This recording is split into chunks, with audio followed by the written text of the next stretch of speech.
Bonsoir chez vous, bienvenue chez nous, merci d'être à l'écoute. C'est un plaisir de vous retrouver une fois de plus à cette nouvelle édition de votre émission Rendez-vous politique. Aujourd'hui, une fois de plus, on reçoit une nouvelle personnalité politique, un député bien sûr. On est très content de vous faire connaissance à ce monsieur qui a évidemment des informations à partager avec vous. Il y a une vision à partager avec vous. On espère que vous allez apprendre beaucoup de choses, beaucoup de nouvelles choses sur ce monsieur. Et en tout cas, restez à l'écoute, accrochez-vous. On a du temps à passer ensemble et on est content aussi de lire vos messages. Merci pour vos messages, merci pour les conseils. Justement, on est conscient que ça fait impact, on est conscient que vous nous suivez et merci de continuer à nous suivre. Mais à l'antenne, c'est Jackson Germain et Charline Duverneau. Charline, je suis toujours content de partager le micro avec vous et j'espère que tu as passé une bonne semaine. Merci Jackson. Oui, j'ai passé une bonne fin de semaine. Puis je débute la semaine. Je dis souvent que le lundi, je ne suis pas trop excitée, mais bon, ça va. Bonjour à nos auditeurs, nos téléspectateurs qui allons écouter cette émission Rendez-vous politique.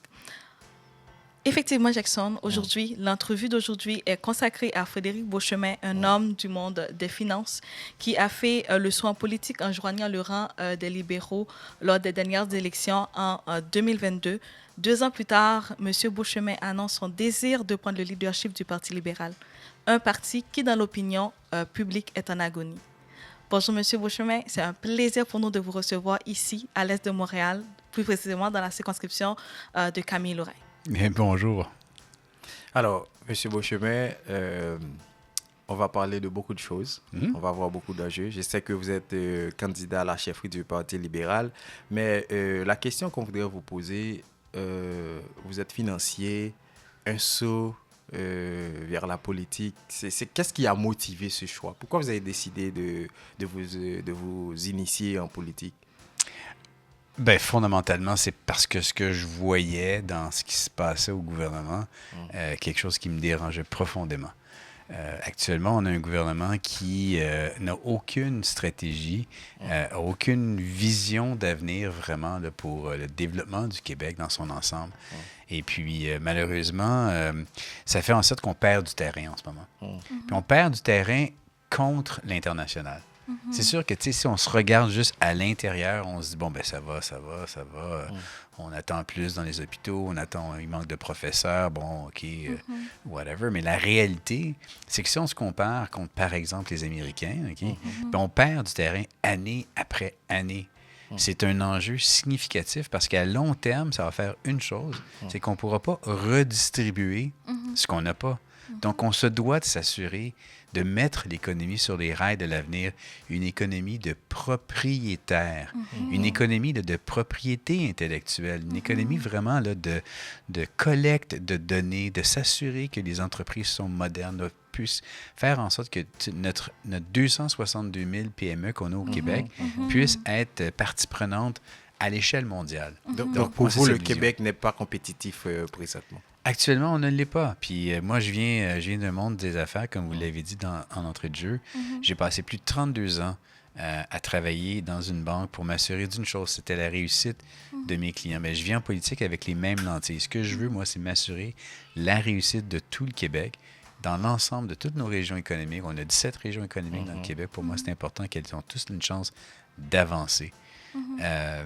J'ai 59 ans. Moi, j'étais un petit garçon qui vient de l'autre côté du fleuve. Je viens de Saint-Lambert, ça arrive sud, à la sortie du pont Victoria. J'avais 3 sœurs, j'en ai maintenant 2, j'en ai une qui est décédée malheureusement. J'ai 2 enfants. Mes enfants c'est des grands, c'est des jeunes adultes maintenant, 27 et 25. Donc, je suis très fier de mes enfants, je suis très fier de ce qu'ils sont en train d'essayer d'accomplir. Mais c'est pour eux aussi, donc, qu'on fait de la politique. C'est pour les prochaines générations. Puis moi, j'ai à cœur les enfants de tous les Québécois. Puis ma définition, moi, d'un Québécois, c'est quelqu'un qui a décidé de venir s'établir ici. Que tu sois né ici ou pas, ça m'importe peu. Quand tu dis de contribuer à la société québécoise, comme vous le faites, là, OK? Mais contribuer à la société québécoise, c'est ça, être Québécois. Excellent. Parfait, M. Beauchemin. En lisant un article de Radio-Canada, il est mentionné que Frédéric Beauchemin se positionne au centre droit.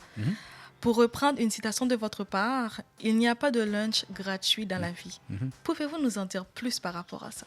Ben, c'est bon que ce soit cette expression-là que tu retiens et non d'autres choses niaiseuses que je peux dire des fois. Là, OK?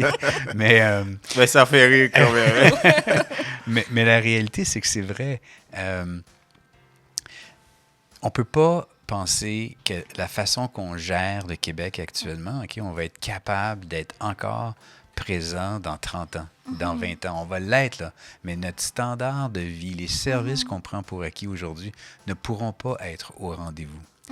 Donc, éventuellement, là, OK, il faut que le gouvernement porte des bonnes lentilles pour regarder la réalité en face. Et la réalité, elle est la suivante. On a une population qui vieillit.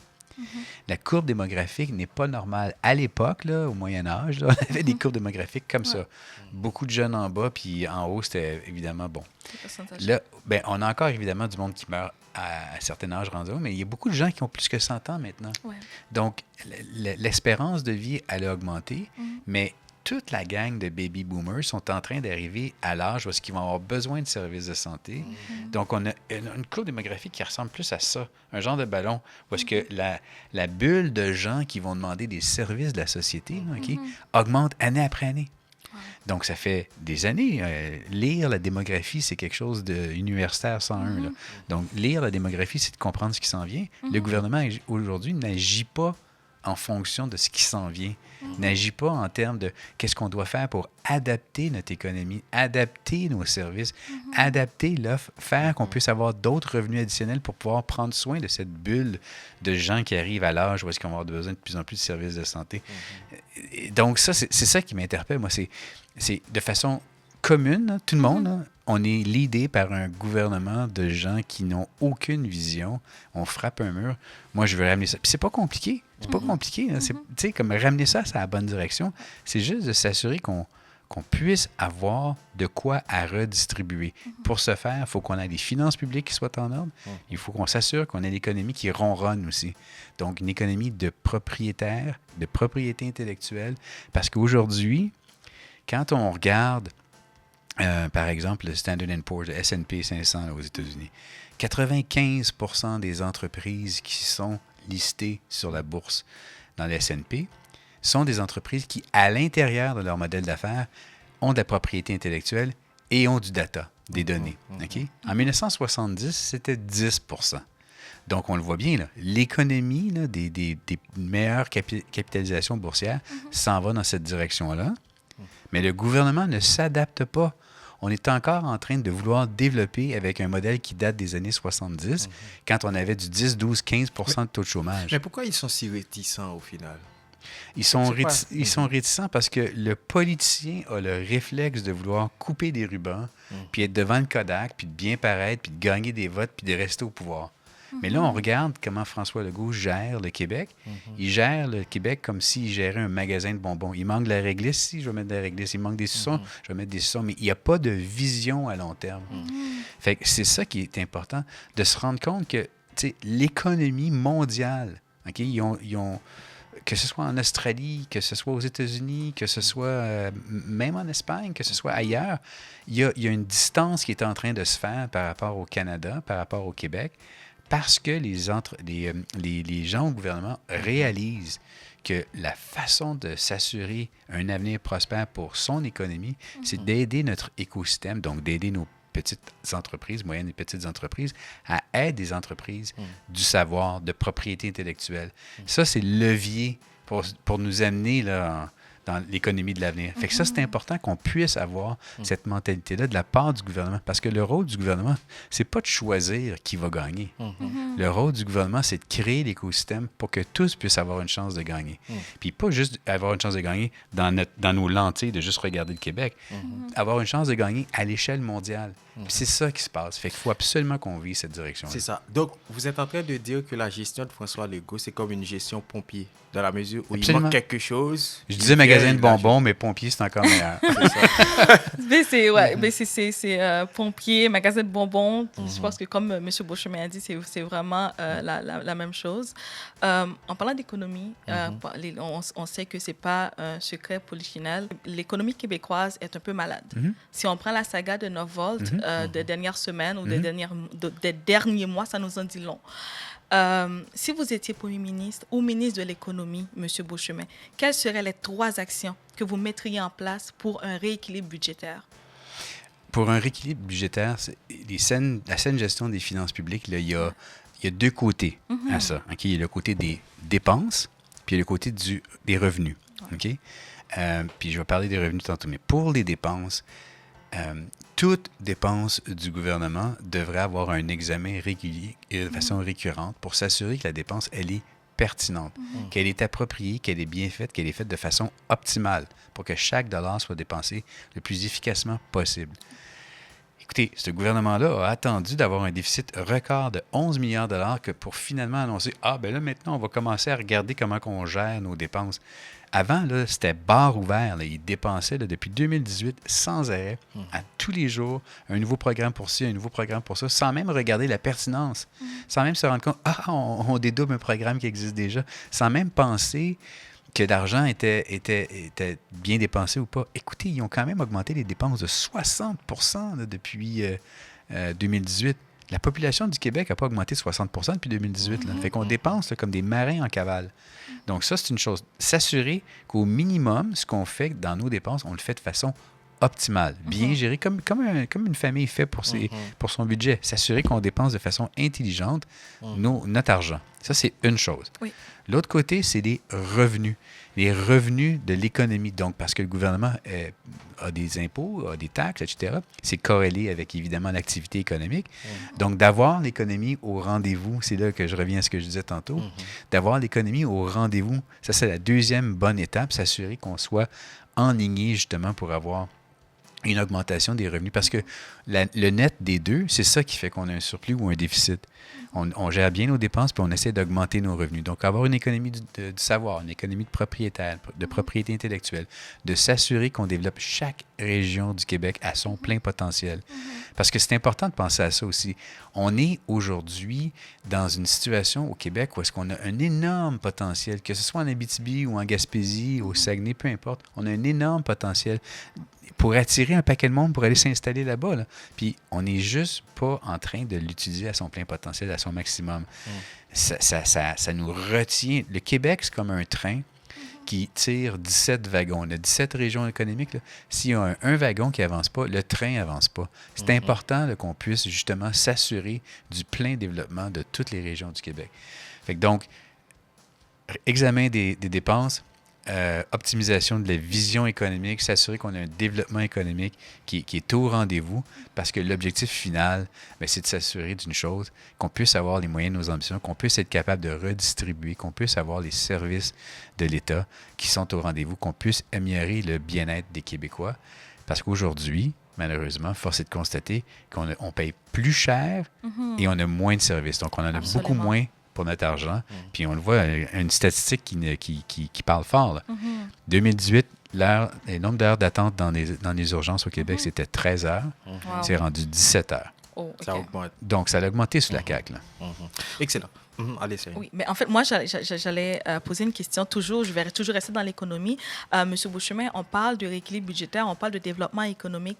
Comment faire pour ne pas tomber ou se faire coller l'étiquette d'austérité libérale si vous devenez Premier ministre ou chef du Parti libéral? On sait que ça a fait mal au parti. L'histoire, l'affaire de l'austérité, il y a le Québec solidaire qui en parle, CAQ, parfois il en parle, tous les partis. Mais comment vous allez amener votre projet de société pour qu'on ne soit pas encore mis dans cette étiquette ou qu'on nous appose cette étiquette austérité libérale? Bien, j'appelle ça la saine gestion des finances publiques. Tu sais, ce qui a été fait en 2014, il faut se rappeler du contexte aussi. Ouais. Le PQ nous avait amenés sur le bord du précipice. Vous savez, je critique souvent François Legault parce que je dis qu'il ne sait pas comment compter, puis la preuve, on a un déficit de 11 milliards. Mais ce que j'ai pas dit, puis je peux vous le dire à vous, savez-vous où François Legault a appris à compter? C'est au Parti québécois. Donc, le PQ nous a amenés sur le bord du précipice en 2013. Les agences de crédit ont dit, si vous ne revirez pas ça de bord, c'est la décote. Puis si la décote, ça veut dire que ça va vous coûter plus cher. Fait que des millions et des milliards de dollars, on en paye à peu près 11 milliards de dollars en charge d'intérêt. Les milliards de dollars qu'on paye juste pour que le banquier soit content de nous autres, là, OK? Ça, c'est de l'argent qu'on ne met pas dans les services. Là. Bien, ça aurait augmenté comme coût si les libéraux n'avaient pas fait ce qu'ils ont fait en 2014 à 2018. Bon. Est-ce qu'ils ont fait ça de façon plus... y aurait-tu pu le faire de façon un peu plus douce? Je pense que même Carlos Laitao a répondu à ça, qu'effectivement, peut-être qu'en éducation, ils sont allés un peu trop rapidement dans les coupes. Ceci étant, on apprend avec nos erreurs. Puis là, maintenant, je peux vous le dire, le plan de match, ça serait de juste s'assurer, comme je disais tantôt, qu'on fasse une bonne gestion de nos dépenses. Donc, tout programme devrait être comme une bouteille de lait avec une date d'expiration. Pour s'assurer que rendu à la date d'expiration, on fasse l'exercice là, de s'assurer qu'on fasse un examen pour est-ce que c'est encore pertinent ou pas. Parce que chaque dollar d'impôt qui doit être dépensé, là, qui doit être dépensé de façon optimale. Excellent. Alors, je rappelle que vous suivez Rendez-vous politique. On reçoit aujourd'hui le député de la salle, Marguerite Bourgeois, monsieur Frédéric Beauchemin. Je rappelle qu'il est candidat à la chefferie du Parti libéral. Il n'est pas le seul, il y a d'autres candidats, bien entendu. Et aujourd'hui, avec lui, on est en train de voir les enjeux de la province, et pourquoi sa candidature, qu'est-ce qu'il fait en politique, évidemment.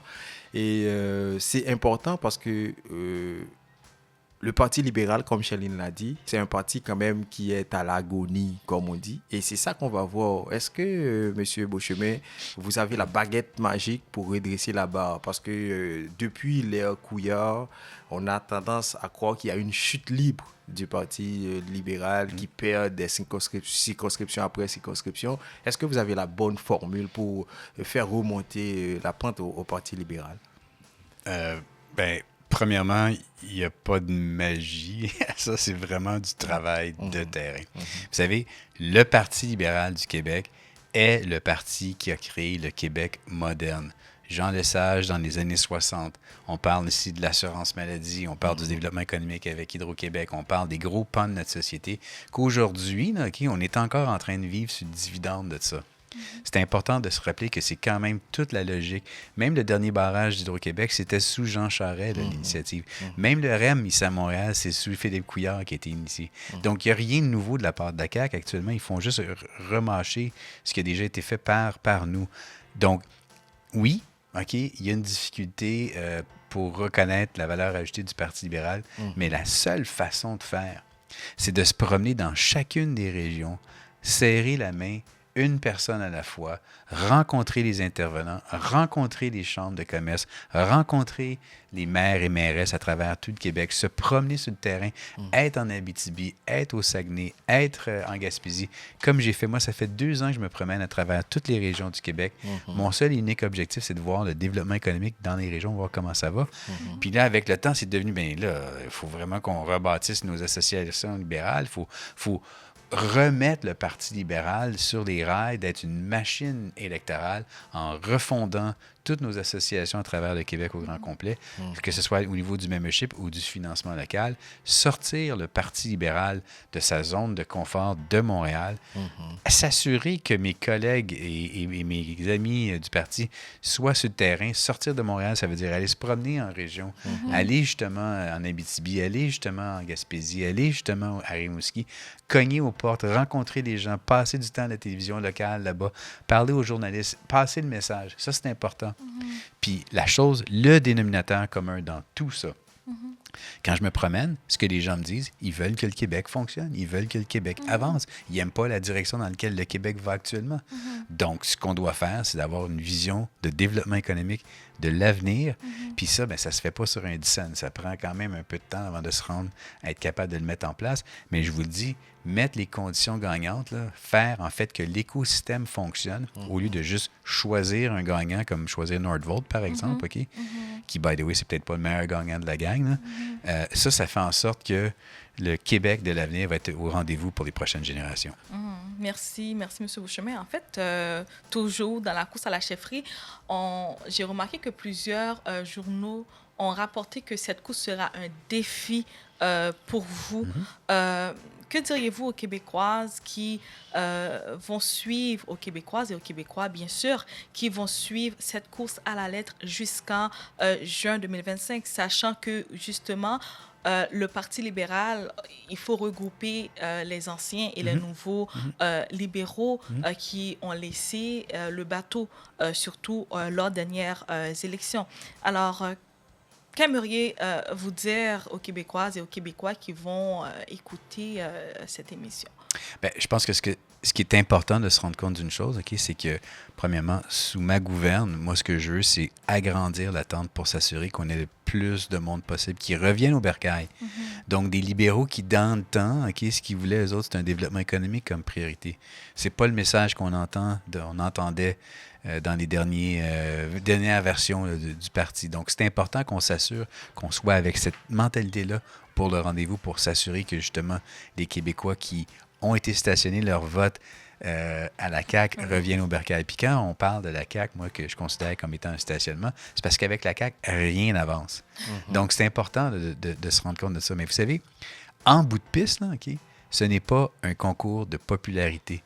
C'est à l'intérieur de notre membership, à ceux et celles qui veulent prendre une carte de membre. Et en passant, j'invite tout le monde à se prendre une carte de membre. Ça coûte que 5 $ et vous allez avoir avec ce privilège-là, le privilège donc de pouvoir choisir le prochain chef du Parti libéral, puis choisir fort probablement aussi le prochain premier ministre du Québec. Donc, je vous recommande fortement d'aller sur plq.org, puis corrigez-moi si j'ai tort, c'est pas le bon site web. Là, je regarde mon assistant. Est-ce que c'est le bon site web, plq.org? Pour acheter une carte de membre, plq.org, acheter une carte de membre. Allez-y, ça coûte 5 $. Devenez membre du Parti libéral du Québec. Choisissez le prochain chef. Choisissez par la suite le prochain premier ministre. Participez dans la démocratie. Ça, c'est important. Parce que, en bout de piste, une course à la chefferie, c'est un débat d'idées. Donc, les gens qui vont s'activer, les gens qui vont vouloir voter pour le prochain chef, c'est des gens qui vont faire le devoir d'écouter justement les idées des candidats. Donc, alors, rendu là, à l'intérieur de notre bulle à nous, c'est un débat d'idées et c'est avec ça qu'on va gagner une poignée de main à la fois. Parfait. On est vraiment excités, Jackson, et c'est ça qu'on va suivre cette course à la chefferie, à la loupe. Ben, en fait, Jackson, moi, je vais passer on parle d'enjeux. Moi, je vais aller dans l'immigration directement, si tu me le permets. Sauf que je voudrais seulement donner un petit détail à M. Beauchemin, mais on est toujours dans l'immigration. Je vais formuler la question. Mais je voudrais... en termes de rappel, le taux de natalité continue de chuter. Absolument. Ici à Québec. Okay? Par exemple, depuis le début de 2023, le nombre de naissances a reculé de 4%. La baisse est particulièrement marquée chez les couples formés de personnes nées au Canada. Exact. Donc, cela dit, c'est un vrai enjeu, l'immigration, Shirley. Totalement un enjeu. Oui, l'immigration est un enjeu et merci, Jackson, de l'avoir amené comme ça sur le terrain. Parce que lorsqu'on écoute les médias, il y a une tendance à croire que le Québec est divisé en deux camps, pour immigration et contre l'immigration. Cette tendance de croire que tous les mots sont associés à l'immigration. On parle du déclin, le déclin de la langue française, on parle de la crise du logement, on parle de l'insécurité, on parle de l'achalandage dans les écoles et aussi les cégeps. Et aussi les cégeps. En tant que personne, je ne vais pas parler avec l'homme politique, mais je vais parler en tant que personne. Quelle est votre position, M. Beauchemin, sur ce sujet? Comment vois-tu la place des communautés ethnoculturelles dans le Québec actuel? Un Québécois, c'est quelqu'un qui choisit de s'établir au Québec, qu'il soit né au Québec ou ailleurs. Donc, pour moi, ça, c'est la définition même de ce que c'est être Québécois. Deuxièmement, les gens qui viennent et qui prennent le risque de s'établir au Québec, parce que c'est quand même un risque, là. Ils doivent quitter quelque part pour venir ici. Là. Et c'est jamais de gaieté de cœur. C'est jamais de gaieté de cœur. Des fois, il y a des embûches pour le voyage, pour ça ici. Donc, les gens qui font, c'est des gens qui sont braves. c'est des gens qui sont courageux, c'est des gens qui veulent vraiment contribuer à la chose québécoise. Donc, moi, je les accueille favorablement. L'enjeu que François Legault essaye de mettre sur la table, c'est un enjeu, on appelle ça un wedge politique. Il essaye de diviser les Québécois sur un enjeu là, qui, on le voit bien aux États-Unis, là, c'est quelque chose qui est utilisé avec les deux partis de façon ad nauseam. C'est fait qu'on n'est pas comme ça au Québec. OK? On a besoin, puis Jackson, en entrée de jeu, tu mentionnais le fait que la population québécoise des Québécois de souche, si on peut dire, OK, est en train de baisser. C'est ça. Écoutez, on s'en va vers on va devenir de moins en moins signifiant si on n'est pas capable de renflouer, si on peut dire, des coffres de la population, en ayant une population qui va venir s'installer au Québec et qui va s'intégrer dans notre culture. Puis vous savez, moi, je viens de Ville-la-Salle. Non, je viens pas de Ville-la-Salle, mais ma circonscription, c'est Ville-la-Salle. Puis à Ville-la-Salle, j'ai des communautés sikh, communautés italiennes, j'ai des gens qui arrivent de tout partout à travers le monde qui s'installent à Ville-la-Salle. La première génération baragouine, peut-être le français, ne sont peut-être pas capables de bien le parler. Là. C'est normal, ils y arrivent. Mais ils essayent. OK? Mais l'investissement, il est à long terme. L'immigration, c'est un investissement à long terme. On en parlait tantôt, on a notre besoin pour démontrer qu'on a une légère croissance et sûrement pas une décroissance de notre population. Bien, l'immigration va nous permettre de justement renflouer les problèmes de main-d'œuvre qu'on a. L'immigration va nous permettre aussi d'assurer une survie à la langue française. Tous les enfants qui arrivent au Québec, là, c'est des enfants qui vont donner les enfants de la loi 101, comme on dit. Et ça va aller. Donc, ils vont aller à l'école en français. Et ça, c'est important pour qu'on puisse avoir justement... Moi, je me fous du nom de famille. Là. En autant que notre dénominateur commun, là, c'est la survie du français. Que tu sois un anglophone ou un francophone, quand tu arrives là, puis tu dis c'est quoi qui est important au Québec, c'est quoi le dénominateur commun? Bien, c'est la survie du français. Fait que ça, c'est notre interculturalisme, si on peut dire d'une certaine façon. Ça, c'est important. Là. Donc, tous contribuent à la chose. Mais c'est certain que quand tu regardes comme les gens qui veulent se servir de ça pour nous diviser, ils regardent les nouveaux arrivants, puis ils sont là, puis ils disent « Ah, mais ils parlent pas français, ils parlent français tout croche, ils parlent pas français comme nous. » Mais je m'en fous, là. C'est la deuxième génération, puis la première génération, c'est eux autres qui ont pris le risque, là. Puis ils investissent. Fait que c'est un investissement à long terme. Puis on va tous être gagnants à long terme parce que c'est ce qui fait en sorte que notre culture, dans son ensemble, varie et s'améliore avec le temps. La culture, là, c'est comme une recette. Tu rajoutes des épices, tu rajoutes un paquet de trucs, puis avec le temps, tu la modifies. Puis, tu sais, la culture, il y a 50 ans, puis la culture d'aujourd'hui, c'est pas la même chose. Puis dans 50 ans, elle va être différente.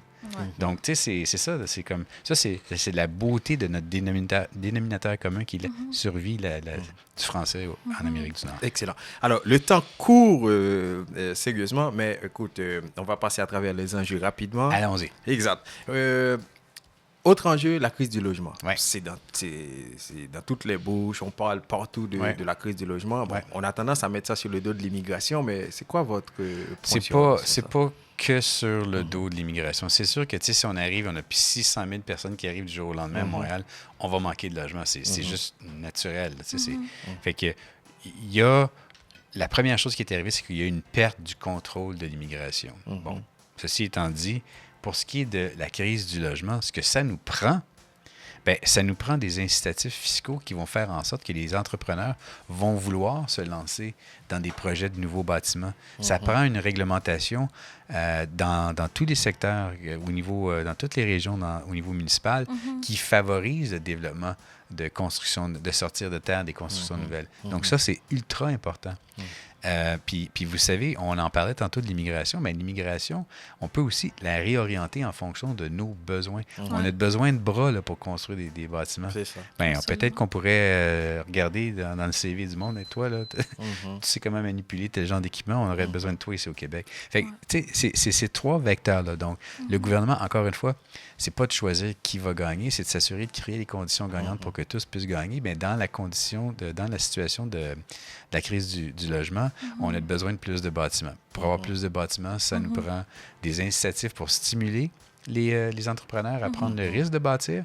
Ça nous prend une facilité de réglementation au niveau municipal, provincial. Absolument. Puis ça nous prend plus de bras. Absolument. Bien, en parlant de crise du logement, de l'immigration, on sait qu'on est sur un territoire, au Canada, on cohabite avec Ottawa. Exact. J'aimerais que vous nous parliez de votre vision du fédéralisme, sachant qu'il y a certains partis qui voient très mal ou expliquent très mal le fédéralisme aux Québécois. J'aimerais ici, dans notre studio Rendez-vous au sommet, que vous, M. Beauchemin, vous partagez avec nous votre vision du fédéralisme et si vous devenez Premier ministre du Québec, comment allez-vous faire pour travailler avec Ottawa de façon positive pour les Québécois et les Québécoises? C'est important de travailler de façon positive avec le reste du Canada. C'est nos partenaires. Ouais. La fédération, c'est un partenariat qui nous permet de pouvoir être considéré comme un levier de croissance. Évidemment, je remets tout le temps mes lentilles économiques quand je parle de trucs, là, mais la réalité, c'est que la fédération, OK, c'est comme une relation de couple. Ouais. De temps en temps, tu as besoin d'avoir un petit week-end d'amoureux pour mettre les pendules à l'heure, comme on dit. Ouais. Fait que de temps en temps, tu as besoin de dire au fédéral qui fait des invasions de nos champs de compétences, ça va faire, parce que arrête de faire ça, là, tu vas créer de la chicane à l'intérieur chez nous. Le fédéralisme est gagnant pour le Québec. On a un levier de croissance qui nous permet d'avoir accès à des marchés internationaux basés sur un chiffre de 40 millions d'habitants.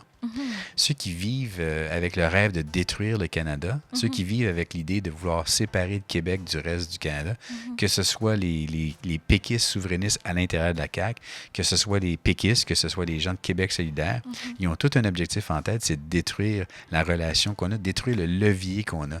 Bien, les ententes qu'on a basées sur 40 millions de personnes au Canada, on n'aurait pas les mêmes conditions d'entente si on décidait du jour au lendemain de renégocier ces ententes-là pour un Québec indépendant. On serait sur 9 millions. Fait que tu le comprends aussi bien que moi. Quand tu as 40 millions de leviers versus 9 millions, tu n'as pas les mêmes conditions de signature. Là. Donc, c'est sûr et certain que ce ne serait pas aussi gagnant pour le Québec. On perdrait à l'usure. Puis, nonobstant tout le reste de se créer son armée, puis de surveiller notre territoire, puis d'avoir des ambassades partout, puis de... Écoute, c'est comme, tu sais, du jour au lendemain, PSPP le dit même. On aurait besoin de 300 000 volontaires dans l'économie québécoise. Je m'excuse. Volontaire, c'est qu'on ne travaille pas. Exact. Tu n'aurais pas de paye. Fait que, tu sais, du jour au lendemain, on va-tu s'enrichir avec une vision comme ça? Puis en passant, les Québécois, là, actuellement, le disent, c'est 30-35% des gens qui veulent la souveraineté. Ça ne bouge pas, ce chiffre-là. Là. Donc, est-ce qu'on veut vraiment d'un gouvernement qui va faire qu'une fois élu, va passer tout son temps avec un seul objectif, d'aller faire un référendum qu'on va perdre pareil. Pendant ce temps-là, on ne fera pas le focus sur l'économie, on ne fera pas le focus sur le système de santé, on ne fera pas le focus sur l'éducation, on ne fera pas le focus sur les intérêts, les choses qui sont importantes pour les Québécois maintenant. On va le faire sur un mandat de mettre en place les conditions gagnantes pour devenir souverain. Je m'excuse, là, mais ça va être une perte de temps, mais on va frapper un mur encore. Donc, le fédéralisme, c'est un partenariat. Un partenariat, donc, avec d'autres partenaires. Puis, pour que ça fonctionne, le fédéralisme, il faut être capable de, justement, échanger avec nos partenaires. Que ce soit les gens en Ontario, au Nouveau-Brunswick, en Colombie-Britannique. Il faut qu'on leur parle. Il faut qu'on ait des objectifs qui sont communs. Il faut qu'on aide les gens de Terre-Neuve. Les gens de Terre-Neuve, ils veulent développer des barrages dans le Nord, OK? Bien, OK, aidons-les à développer le barrage dans le Nord. Comment qu'on peut le faire? En leur donnant accès, par exemple, à une route qui pourrait être terminée jusqu'au Labrador, qui permettrait aux gens de l'île de Terre-Neuve de pouvoir traverser puis arriver à, je ne sais pas trop quelle ville, Natashquan, puis embarquer directement sur une autoroute qui serait déjà faite pour pouvoir permettre la mobilité de tous les citoyens canadiens. Ça, c'est des partenariats qui, à long terme, pourraient être bons parce que nous, de l'autre côté, on obtiendrait l'électricité qui viendrait de ces développements-là. Absolument. C'est vraiment intéressant. Jackson, je ne sais pas si tu as une question, parce que moi... vas-y, si tu as une question. Non. Allez-y si tu continues. Oui, parce que moi, c'est toujours... Ça me fascine lorsqu'on parle de souveraineté, sachant qu'on parle de... Oui, ils vont perdre leur référendum. C'est 30% de Québécois qui sont pour la souveraineté. Mais lorsqu'on regarde dans les sondages, M. Beauchemin, on voit que le prochain gouvernement pourrait sous-estimer que ça sera le Parti québécois. Comment vous pourriez nous expliquer cette montée du Parti québécois, en fait? C'est parce que je pense sincèrement deux choses. Premièrement, je pense pas que c'est un vote pour le PQ, qui est plutôt un vote, en fait, une intention de vote pour le PQ. Contre la CAQ. Mais c'est plus une intention de vote contre la CAQ. OK? Donc, il y a ce réflexe-là. Moi, je pense, Charline, qu'est-ce qui va arriver? C'est qu'en 2026, les Québécois vont dire, OK, on a entendu PSPP depuis 2 ans. La solution à tout, c'est la souveraineté du Québec. peut-être que ça, c'est pas une bonne affaire. Mais les libéraux, par exemple, ont eu un débat d'idées avec une course à la chefferie. Ils ont mis en place un chef, j'espère moi, qui va avoir eu donc des bonnes idées pour le développement de notre province, de notre nation. Puis là, ben, les gens vont embarquer là-dedans, puis ils vont dire, bon, ben, OK, on est tanné de la CAQ, mais notre vote de protestation, voici le gouvernement en attente qu'on pense qui est le bon, c'est le Parti libéral. C'est ça. Alors, il y a l'heure qui court. Exact. On va aller vers un autre enjeu. Monsieur Beauchemin, éducation. Moi, l'éducation, c'est l'avenir, comme on dit. Absolument. Le Québec est quand même... c'est que je voulais en fin de liste par rapport au décrochage scolaire à travers le Canada. Malheureusement, c'est ça. Et je sais que vous êtes un amateur de l'intelligence artificielle. OK? C'est certain que si on veut aller là, il faut continuer à former. Okay? Il faut booster les meilleures têtes pour que notre province soit, si vous voulez, la plus compétitive possible. Vous avez mentionné des Américains. Les Américains, ils mettent beaucoup d'argent dans l'éducation. Absolument. C'est quoi votre plan pour l'éducation à ce niveau-là au Québec? Ben, l'éducation, c'est l'équivalent dans la gestion d'un gouvernement de faire de la recherche et développement pour une entreprise pour continuer à être pertinent dans ton produit que tu vends, okay? Dans ce que tu offres comme service. Donc, on se doit d'investir dans l'éducation pour s'assurer qu'on ait plus de gens éduqués qui soient capables de pouvoir avoir que ce soit des certificats professionnels au niveau du cégep qu'au niveau de l'université, mais on doit avoir plus de maîtrise, on doit avoir plus de propriété intellectuelle, on doit avoir plus de doctorats, on doit viser vers le haut. L'enjeu avec le décrochage scolaire est un enjeu significatif. Puis malheureusement, ça affecte 3 garçons sur 4. Donc, c'est extrêmement important de s'assurer que le décrochage scolaire soit une priorité. Comment qu'on fait pour avoir une école plus le fun? Comment qu'on fait pour avoir une école plus attirante? Bien, moi, je pense que c'est une combinaison d'un paquet de facteurs. Mais évidemment, c'est sûr que le cursus scolaire doit être revisité. L'intelligence artificielle a son rôle à jouer là-dedans, c'est sûr et certain. Évidemment, c'est sûr qu'au niveau de comment la communauté, le voisinage, comment les gens pensent ça, a l'influence sur, évidemment, la réussite scolaire. Donc, tu sais, c'est pas quelque chose qui se change sur un dizaine, ça non plus. C'est quelque chose c'est un investissement à long terme, mais c'est le seul investissement qu'on doit faire. Parce que l'investissement dans nos jeunes, l'investissement pour les prochaines générations, l'investissement pour sauver la planète, l'investissement pour s'assurer qu'on envoie le bateau dans la bonne direction, là, c'est ça le rôle du gouvernement. Parfait, M. Beauchemin. Bien, merci. En parlant de jeunes, en fait, je sais que leur cours, il faut que vous partez. Moi, je voulais vous apporter quelque chose sur la table. Oui. On parle de jeunes, mais il y a aussi des jeunes qui vivent avec des troubles, comme le trouble du spectre de l'autisme. Absolument. Les parents se sentent délaissés. Absolument. Vous, si vous devenez Premier ministre du Québec, quel soutien, quel support que vous allez apporter à ces parents-là qui se sentent complètement délaissés? Cette cause, surtout. Absolument. Ben, c'est un peu ce que je disais tantôt. Tu sais, quand je disais, on doit s'assurer d'avoir des programmes qui sont pertinents. Ouais. On doit s'assurer qu'on a des programmes qui sont en ligne avec les enjeux des Québécois et Québécoises. Pour moi, prendre soin de notre monde, c'est une priorité. C'est la priorité du gouvernement de s'assurer qu'on n'abandonne pas personne. Les gens ont besoin d'aide. Donc, c'est pas là où est-ce qu'on doit couper. Là. On doit couper ailleurs quand c'est pas optimal, quand c'est pas un service qui est essentiel pour la population. On doit couper où est-ce que ça a de l'allure de couper. Parce que si c'est ça qui est à faire, c'est-à-dire de bien gérer les finances publiques, on le fait. Mais aider notre monde, que ce soit avec le spectre de l'autisme ou que ce soit avec d'autres maladies, écoutez, ça fait partie du rôle du gouvernement. C'est un rôle essentiel.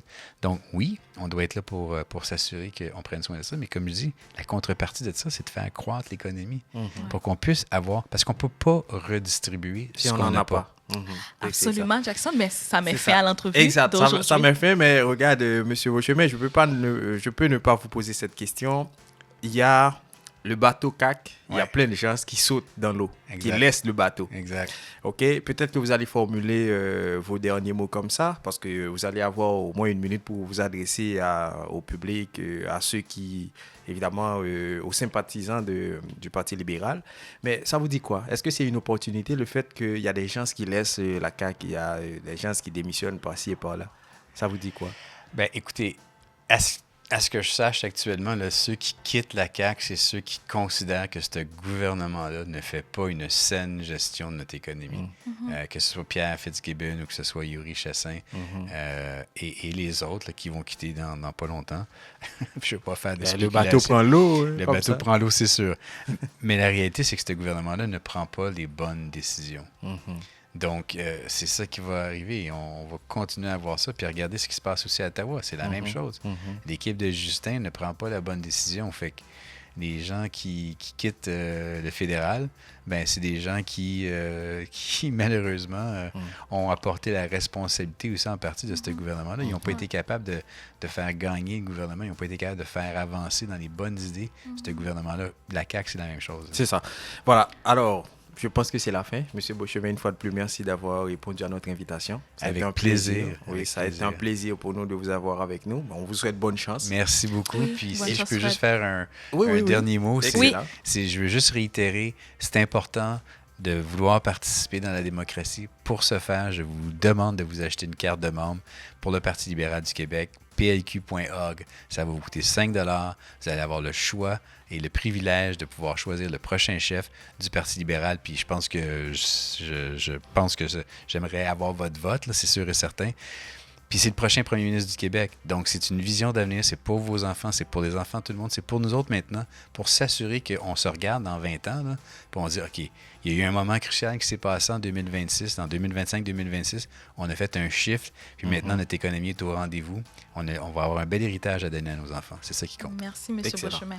Merci Un bel héritage à donner à nos enfants, ça c'est sur ça qu'on va mettre un terme. Un bon héritage à donner à nos enfants.